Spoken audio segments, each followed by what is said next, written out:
Chaque année, des centaines de millions de panneaux de toiture métalliques recouverts de pierre sont produits dans le monde entier. Ils ont l'apparence naturelle des tuiles en argile, mais à l'intérieur se trouve un noyau d'acier à haute résistance capable de durer plus d'un demi-siècle. Une fusion parfaite d'ingénierie et d'esthétique, ces toitures sont fabriquées à partir de minerais de fer raffinés transformés en acier, qui est ensuite laminé en fines feuilles et recouvert d'un alliage d'aluminium-zinc pour prévenir la corrosion. La surface est finie avec une peinture protectrice et des granulés de basalte colorés cuits au four, créant un matériau à la fois durable et intemporel, capable de résister à des décennies de conditions météorologiques extrêmes tout en conservant sa beauté naturelle. Dans cette vidéo, nous explorons le parcours des toitures métalliques recouvertes de pierre et la technologie avancée qui les unit en un matériau durable protégeant les maisons pour des générations. Le voyage d'une toiture métallique recouverte de pierre commence par des bobines d'acier entièrement recouvertes d'alliage, des matériaux produits dans des usines métallurgiques après laminage à froid, revêtement d'aluminium-zinc et une inspection rigoureuse de la qualité. Chaque bobine peut peser jusqu'à 20 tonnes et s'étendre sur plus de 800 mètres de long, étroitement enroulée et scellée avec un emballage résistant à l'humidité. Toute la surface est recouverte d'une fine couche d'huile protectrice pour prévenir l'oxydation pendant le transport. Alors arrivées à l'usine de toiture, les bobines sont reçues dans la zone d'inspection initiale. Ici, chaque rouleau est mesuré pour vérifier son épaisseur, l'adhérence du revêtement et sa planéité à l'aide d'instruments laser de précision, tandis que des capteurs électromagnétiques confirment que le revêtement d'aluminium-zinc respecte les normes de composition exactes. Tout signe d'éraflure, de piqûre ou d'oxydation entraîne un retrait immédiat de la ligne de production pour éviter des défauts dans les étapes ultérieures de revêtement. Après l'inspection, l'acier est stocké dans un entrepôt à climat contrôlé, généralement maintenu à environ 20 degrés Celsius et à moins de 50% d'humidité. Les bobines reposent sur des berceaux rotatifs pour éviter toute déformation sans que leurs bords touchent le sol. Chacune porte un code QR unique documentant son origine, la date de production, le lot de revêtement et les propriétés mécaniques, garantissant une traçabilité complète tout au long du cycle de vie du produit. Lorsque la production commence, les bobines d'acier sont chargées dans des machines de déroulage automatique. Un élévateur hydraulique soulève la bobine de plusieurs tonnes sur un arbre rotatif, déroulant la bande sous une tension contrôlée électroniquement. L'acier passe par une unité de prédétoyage où une solution alcaline neutre élimine l'huile protectrice et la poussière d'oxyde fine. Il est ensuite séché avec de l'air chaud en récirculation pour garantir une surface parfaitement propre et sèche avant le formage. À ce stade, l'acier n'est encore qu'un matériau de base, mais il constitue l'épine dorsale de toute la toiture métallique recouverte de pierre. Chaque spécification, de l'épaisseur à la résistance à la traction, en passant par l'adhérence du revêtement, déterminera finalement la résistance de la toiture à la corrosion, à la chaleur et au temps lui-même. Après avoir passé toutes les inspections de qualité, les bobines d'acier recouvertes d'alliage passent à la section de formage, la première étape où le matériau plat est transformé dans la forme structurale d'une toiture.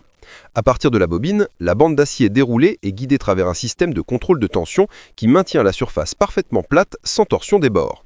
Une fois stabilisée, la bande entre dans une presse hydraulique à haute puissance où des milliers de tonnes de pression façonnent le métal selon son profil précis. Au cœur de ce processus se trouvent les jeux de matrices supérieures et inférieures, conçus en acier allié trempé et poli à des tolérances de seulement quelques millièmes de pouce. Chaque matrice reproduit le contour d'un modèle de tuile de toiture particulier, allant de vagues arrondies douces à des arêtes géométriques nettes ou des motifs classiques en écailles de fausse-patie. Lorsque la bande s'aligne parfaitement sous la presse, la matrice descend avec une force d'environ 200 à 250 tonnes, déformant plastiquement le métal et imprimant chaque sillon et arête avec précision. Des commandes servo-hydrauliques en temps réel régulent la pression et la course, garantissant une précision irréprochable même à des niveaux microscopiques. Après chaque cycle de pressage, des capteurs optiques scannent toute la surface, mesurant la profondeur des vagues et la géométrie. Tout signe d'écart déclenche des ajustements automatiques de la pression pour la course suivante. À la sortie de la presse, chaque feuille porte un contour ondulé parfaitement défini, sa surface tendue et renforcée. Ces sillons et vagues ne sont pas seulement décoratifs, ils distribuent les charges du vent, renforcent la rigidité structurale et amortissent les vibrations. Une conception où la beauté et l'ingénierie fonctionnent en parfaite harmonie. Dans la ligne de production des toitures métalliques recouvertes de pierre, le type de bardeau est formé par un processus de pressage spécialisé adapté à son design plat et angulaire. Après que la bande d'acier est déroulée et nivelée, elle entre dans une presse d'estampage linéaire équipée de moules à grainures trempées, précisément conçues pour chaque profil de bardeau. Ces matrices, fabriquées en acier allié traité thermiquement, peuvent supporter plus de 150 tonnes de pression, assez pour créer des plis nets et des bords légèrement surélevés sur la surface. Les lignes formées imitent non seulement l'apparence des bardeaux d'asphalte, mais renforcent également la rigidité de la chioque, empêchant la flexion sous la pression du vent ou la charge du toit. Pendant le pressage, les systèmes servo-hydrauliques régulent à la fois la force et la vitesse pour garantir que chaque panneau conserve une profondeur et une forme uniforme. La bande continue est ensuite coupée en feuilles de taille standard et les bords sont légèrement pliés pour permettre un verrouillage étanche et résistant à l'eau pendant l'installation. Après le formage, chaque panneau d'acier est nettoyé avec de l'air comprimé et soigneusement séché pour éliminer l'huile protectrice, la poussière métallique et l'humidité. Immédiatement après, des millions de granulés de basalte colorés cuits au four sont répartis sur la surface par un système de dispersion automatisé. Ces pierres sont cuites à plus de 980 degrés Celsius, leur conférant une stabilité de couleur durable, une résistance à la décoloration et une protection contre les plus acides. Le disperseur contrôle précisément la couverture, créant une couche uniforme de granulés sur toute la feuille. Une fois les granulés fixés, les panneaux entrent dans un four de durcissement chauffé à environ 200 degrés Celsius. Là, le polymère ramollit légèrement, fixant solidement la pierre sur la surface. Enfin, un revêtement protecteur transparent est pulvérisé sur le dessus, protégeant les granulés de la poussière et améliorant la résistance aux rayons ultraviolets. À la fin de cette étape, le panneau d'acier porte désormais une surface texturée naturelle, une couleur riche et une résistance exceptionnelle à l'abrasion, prêt à devenir une partie d'une toiture métallique recouverte de pierre, conçue pour durer des décennies. Le processus d'inspection commence immédiatement après que chaque feuille de toiture sort du four de revêtement de pierre. La première étape est une inspection manuelle, où les techniciens examinent chaque feuille sous un éclairage intense pour détecter même les plus petites imperfections. Une couverture granulaire inégale, des plis mal alignés ou des stries dans le revêtement protecteur. Ensuite vient le test de performance, conçu pour simuler des conditions météorologiques réelles. Des panneaux sélectionnés subissent des tests d'impact à l'aide de billes d'acier en chute libre, des tests de pulvérisation d'eau à haute pression pour vérifier l'étanchéité et des tests d'adhésion où des machines de vibration mesurent la solidité de la liaison des granulés de basalte. D'autres échantillons sont exposés à un rayonnement UV continu dans des chambres lumineuses pendant des heures, évaluant la stabilité de la couleur et la résistance à la décoloration. Cette étape finale garantit que chaque toiture métallique recouverte de pierre peut supporter des années de soleil, de pluie et de vent, tout en conservant la même force, forme et couleur qu'elle avait le jour de sa fabrication. Après avoir passé toutes les inspections, les panneaux finis sont automatiquement empilés en paquets de 10 à 15 feuilles. Un système de cerclage hydraulique compresse et sécurise chaque paquet avant qu'il ne soit enveloppé dans un film de polyéthylène résistant à l'humidité. Chaque paquet est étiqueté avec une étiquette de traçabilité indiquant le numéro de lot, la date de production, la couleur et le profil de la toiture. Avant l'expédition, les travailleurs effectuent une vérification finale pour s'assurer que l'emballage est intact, sans déchirure pouvant survenir pendant la manipulation. À partir de ce point, les panneaux de toiture métallique recouverts de pierre sont prêts à la délivrance, durables, uniformes et conçus pour protéger les maisons pendant des décennies. Pour obtenir les toitures métalliques recouvertes de pierre durables que nous voyons aujourd'hui, le voyage a commencé avec le minerai de fer, la matière première qui a donné naissance à l'acier, l'âme même de la structure entière. Dans d'immenses mines à ciel ouvert, des couches de mortairin sont retirées par de puissants bulldozers et niveleuses. Une fois les filons de minerai de fer exposés, les ingénieurs procèdent à des explosions contrôlées. Chaque trou de forage est précisément calculé à l'aide de software géologique pour déterminer la quantité exacte d'explosifs, suffisant pour détacher le minerai de la roche-mère sans endommager sa structure naturelle.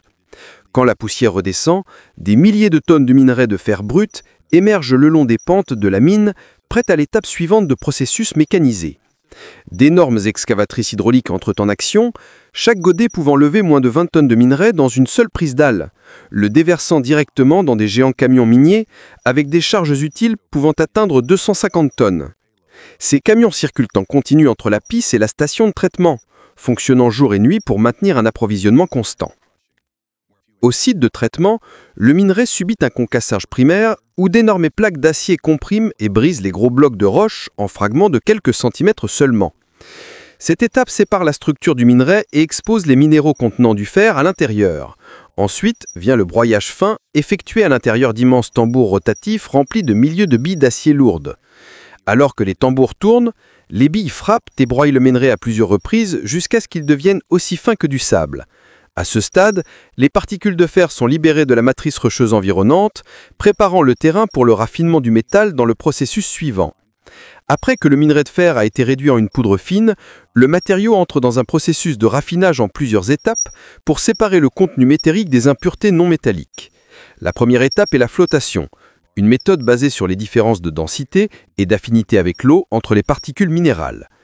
Le minerai fin est mélangé avec de l'eau dans une solution chimique moussante à l'intérieur de grands réservoirs agitants et continuellement soufflé, formant une couche mousseuse sur la surface.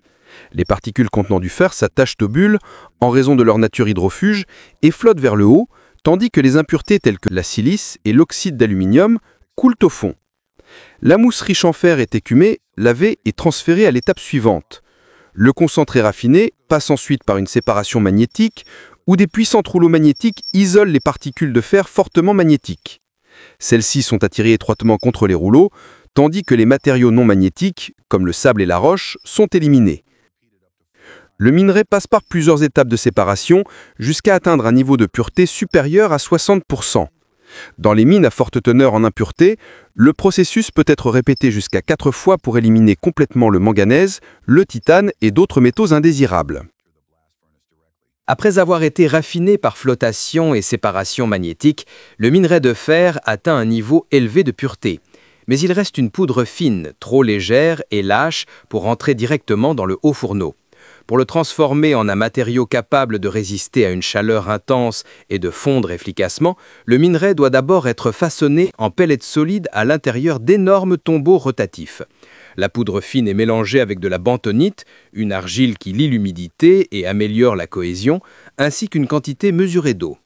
Alors que le tambour tourne, la force centrifuge et la friction rassemblent progressivement les minuscules grains, formant des pellets ronds et lisses d'environ 1 cm de diamètre. Leur taille est délibérée, elle permet à l'air et à la chaleur de circuler uniformément dans le four, garantissant une combustion régulière et minimisant les pertes de combustible. Une fois que les pellets atteignent la densité appropriée, ils sont séchés avec de l'air chaud à environ 400 degrés Celsius, éliminant toute trace d'humidité avant d'être introduits dans le four de cuisson. Là, la température grimpe au-delà de 1300 degrés Celsius, fusionnant la coquille extérieure en une croûte semblable à de la céramique, tout en gardant le noyau interne poreux, une structure qui permet au gaz chaud de circuler librement pendant la fusion, préparant le fer pour sa prochaine transformation en acier. À partir des pellets de minerai de fer durci, la transformation en métal commence. C'est l'étape où le fer est séparé des minéraux et transformé en acier fondu, l'élément central qui confère aux toitures métalliques recouvertes de pierre leur résistance durable. Les pellets rouges foncés sont chargés dans un haut fourneau imposant, une structure en acier s'élevant à plus de 30 mètres de haut et fonctionnant sans interruption. Pendant le chargement, des couches alternées de minerai de fer, de coke et de calcaire sont empilées de haut en bas. De puissants souffleurs d'air injectent des flux d'air chaud dépassant 1000 degrés Celsius à travers des tuyères près de la base. Enflammant le coke et maintenant une température interne stable. Pendant des heures, sous cette chaleur immense, le fer fondu se sépare progressivement des impuretés et s'écoule vers le bas du four sous forme d'une rivière brillante de métal. Le laitier plus léger, formé à partir du calcaire et des éléments non métalliques, flotte à la surface et est écumé pour être réutilisé. Tout au long du processus, des senseurs de température et de pression surveillent chaque réaction à l'intérieur du four, permettant aux ingénieurs de maintenir un contrôle précis. Lorsque le métal atteint la pureté souhaitée, le trou de coulage est ouvert, laissant l'acier fondu s'écouler à travers des canaux céramiques résistants à la chaleur vers le four de raffinage. Ici, les métallurgistes ajustent les compositions d'alliage et éliminent les impuretés restantes pour obtenir l'équilibre idéal entre résistance, ductilité et résistance à la corrosion. À partir du four de raffinage, l'acier liquide est coulé dans des moules refroidis à l'eau où il se solidifie en dalles épaisses et brillantes. Ces dalles sont ensuite laminées à chaud à travers d'énormes rouleaux de presse, réduites progressivement en épaisseur jusqu'à devenir de fines bandes d'acier de seulement quelques millimètres d'épaisseur. Alors que la température descend à environ 870 degrés Celsius, l'acier est refroidi par des jets d'eau à haute pression et enroulé en rouleaux massifs, pesant des dizaines de tonnes. Chaque rouleau peut s'étendre sur plus de 800 mètres de long, avec une surface lisse et uniforme, le matériau fondamental qui forme la base de chaque toiture métallique recouverte de pierre. Des profondes mines de minerai de fer aux toits éclatants des maisons modernes. Le voyage d'une toiture métallique recouverte de pierre témoigne de la manière dont la technologie transforme les minéraux bruts en un matériau alliant force et beauté. Chaque étape, de la fabrication de l'acier et du laminage au pressage, au revêtement et encrustation de granules de basalte céramique, reflète une fusion de l'ingénierie de précision et de l'artisanat moderne.